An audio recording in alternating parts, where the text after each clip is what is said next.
Well, hello. Here I am again. This time I am preparing my video number 4 to be uploaded in YouTube. For this video, once again, I have chosen a literature class. Um, when I prepared this class, I really enjoyed it. I I checked throughout the literature whole reader's book, different readings, and this one that is proposed for this year, uh, learning for the students, um, the activity is really nice and fun if it's correctly developed. The story is about Medusa's head, but I am not going to talk about Medusa's head itself because the pre-reading is long and the pre-reading takes one class. So I am going to do the pre-reading.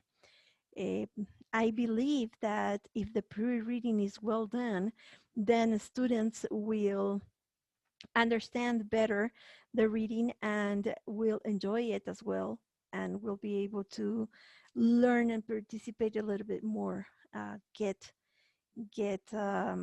benefit from it. So I am going to proceed with sharing the screen with you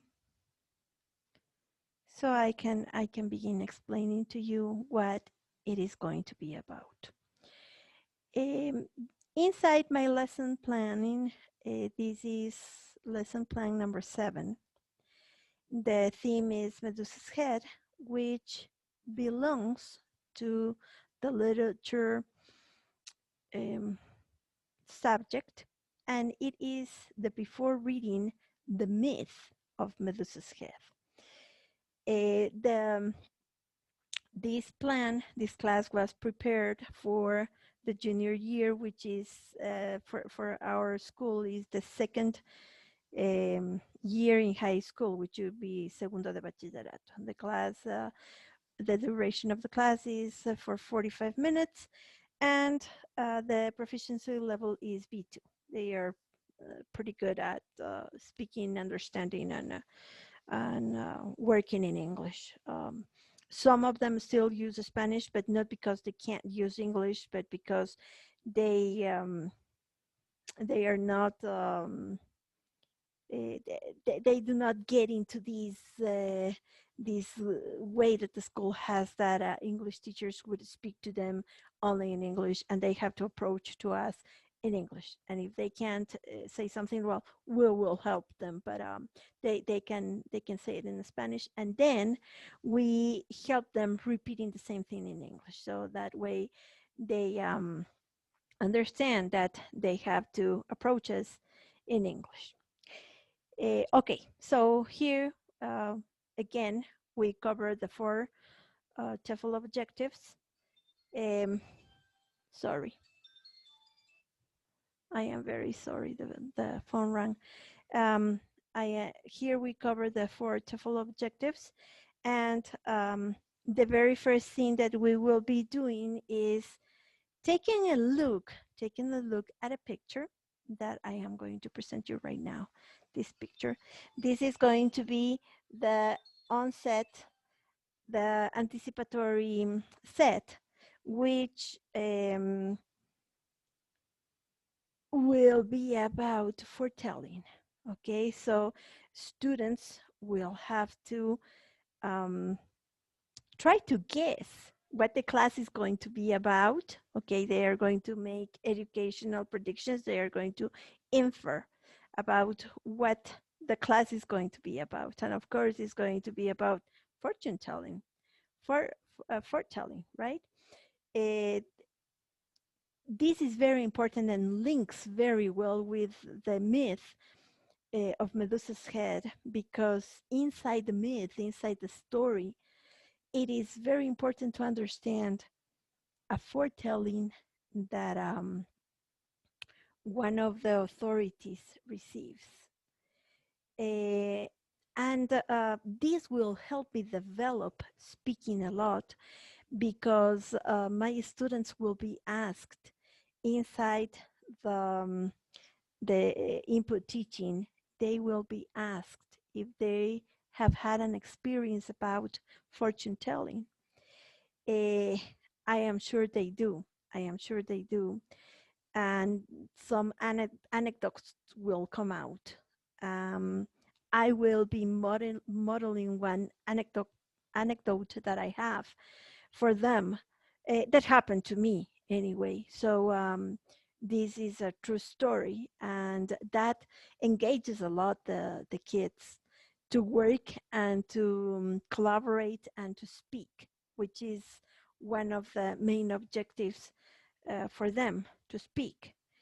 Um, then we will be watching a video that tells a short story about myths in Greece. Why Greece, ancient Greece, has this background of myth, of some stories about gods and goddesses, which is enchanting not only for us adults, but for them in the way we present them.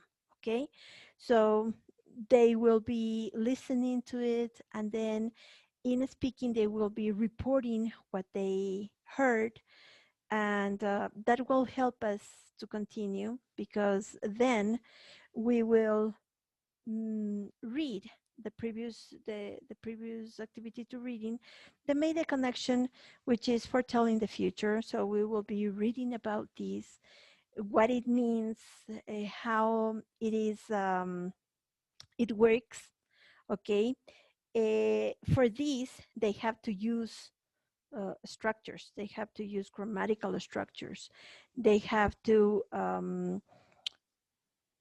include inside new vocabulary. They will have to try to look for new vocabulary that will help them overcome this challenge of communicating about something different, something that it's not uh, inside the everyday structures or the everyday communication.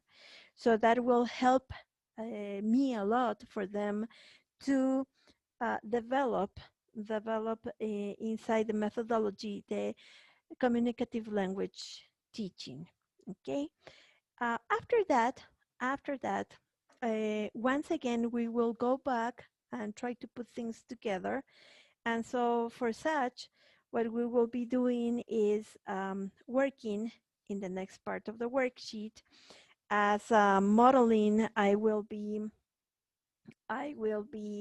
reading for them, and then they will be repeating. And then, as a guided practice, I will put this crystal ball on the board, and I will tell them, well, we are going to talk about things that we would like to know about our future and things that we certainly wouldn't like to talk about or wouldn't like to find out about in our future.